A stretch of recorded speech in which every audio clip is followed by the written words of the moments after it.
जय श्री कृष्ण। स्कंद पुराण में कहा गया है कि परम आपत्ति अथवा हर्ष के समय में भी जो व्यक्ति एकादशी व्रत का त्याग नहीं करता है और जो सभी जीवों में समदृष्टि रखता है, अपने सदाचार का पालन करते हुए समस्त आचार श्री हरि विष्णु को समर्पित करता है, एकादशी के पालन से भगवान श्री कृष्ण की अपार भक्ति और प्रेम अवश्य प्राप्त होता है, क्योंकि सभी तिथियों में भगवान श्री कृष्ण को एकादशी अत्यंत प्रिय है। पूर्ण पुरुषोत्तम भगवान श्री हरि विष्णु के दिव्य शरीर से प्रकट होने वाली योग माया ही एकादशी है। पूर्ण पुरुषोत्तम परम भगवान के दिव्य शरीर से प्रकट होने वाली एकादशी ने जैसे मूर नामक दानव का संहार कर सभी की रक्षा की थी, उसी प्रकार हमारे भीतर छुपे हुए अनेक दानव रूपी दुर्गुणों का नाश कर एकादशी हमें आध्यात्मिक मार्ग पर अग्रसर करती है और भगवान श्री कृष्ण की अपार भक्ति प्रदान करती है। इसीलिए इस दिन उपवास कर श्रद्धा पूर्वक भगवान श्री कृष्ण की भक्ति करने से भगवान अवश्य प्रसन्न होते हैं। और ऐसी ही परम पावन परिवर्तनीय एकादशी जिसका पालन 3 सितंबर मंगलवार को किया जाएगा। और इस एकादशी का पालन कैसे करना चाहिए, परिवर्तनीय एकादशी व्रत की विधि क्या है, इसके विषय में ही आज हम जानेंगे।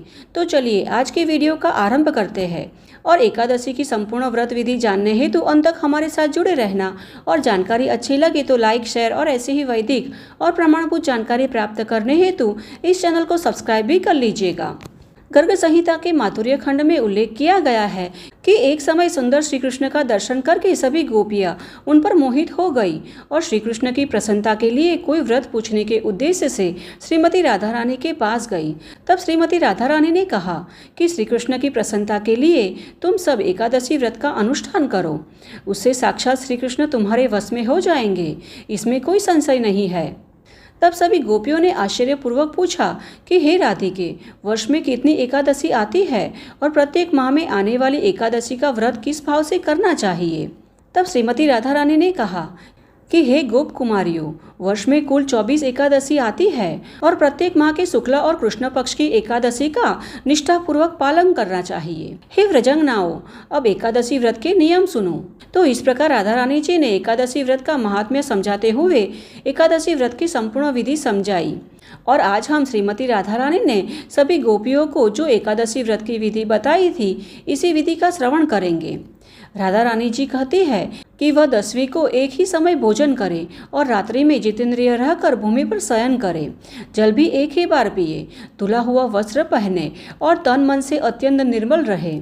फिर एकादशी के दिन ब्रह्म मुहूर्त में उठकर श्री हरि के चरणों में प्रणाम करे। तदंतर शौचादि से निवृत्त होकर स्नान करे।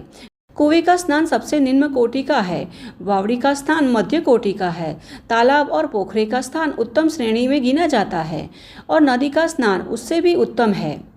इस प्रकार स्नान करके व्रत करने वाला नर श्रेष्ठ क्रोध और लोभ का त्याग करके उस दिन नीचों और पाखंडी मनुष्यों से बात न करे, जो असत्यवादी, ब्राह्मण निंदक, पर्दनहारी, परस्त्रीगामी, दुर्वृत्त तथा मर्यादा का भंग करने वाले हैं, उनसे भी एकादशी के दिन मनुष्य बात न करे।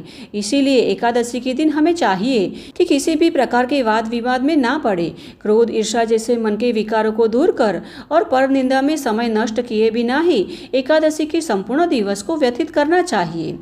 आगे श्रीमती राधा रानी कहती है कि मंदिर में भगवान केशव का पूजन करके वहां भोगार्पण करे और भक्ति युक्त चित्त से दीपदान करे, ब्राह्मणों से कथा सुनकर उन्हें दक्षिणा दे, रात को जागरण करे और श्री कृष्ण संबंधित पदों का गान एवं कीर्तन करे।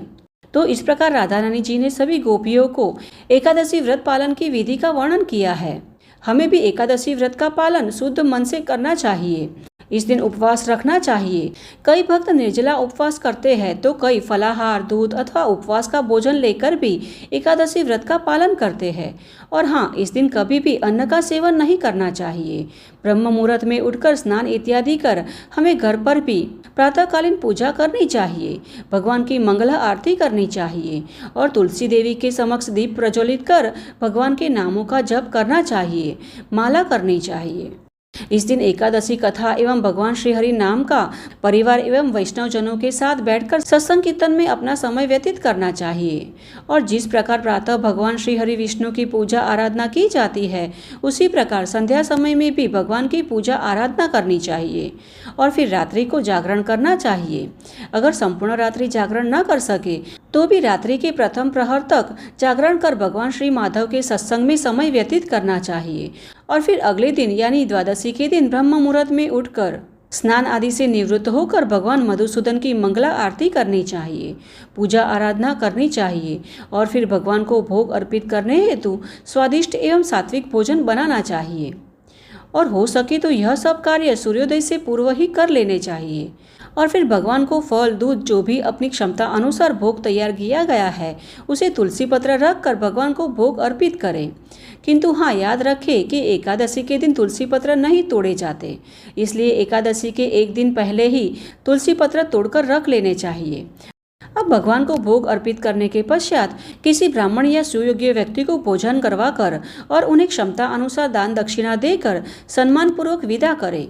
एकादशी और द्वादशी के दिन दान करना अत्यंत लाभदायी होता है, इसीलिए इस दिन अपनी क्षमता अनुसार कुछ न कुछ दान अवश्य करें। गाय की सेवा करनी चाहिए, जिससे भगवान मधुसूदन अत्यंत प्रसन्न होते हैं। और हम एकादशी का पालन इसीलिए तो करते हैं कि भगवान मधुसूदन प्रसन्न हो सके। अब ब्राह्मण अथवा जरूरतमंद को भोजन करवाने के पश्चात स्वयं भी पारण के निर्धारित समय पर भोजन कर लेना चाहिए। तो इस प्रकार इस विधि से उत्तम एकादशी व्रत का अनुष्ठान करने से भगवान मधुसूदन अवश्य प्रसन्न होते हैं और उनकी अनन्य भक्ति प्रदान करते हैं, जो हमें मोक्ष के मार्ग पर अग्रसर करने में सहायता करती है। तो इस प्रकार गर्ग संहिता में एकादशी व्रत की विधि का संपूर्ण वर्णन श्रीमती राधा रानी ने गोपियों से किया है। और इस एकादशी व्रत की महिमा का श्रीमती राधा रानी जी ने वर्णन किया है।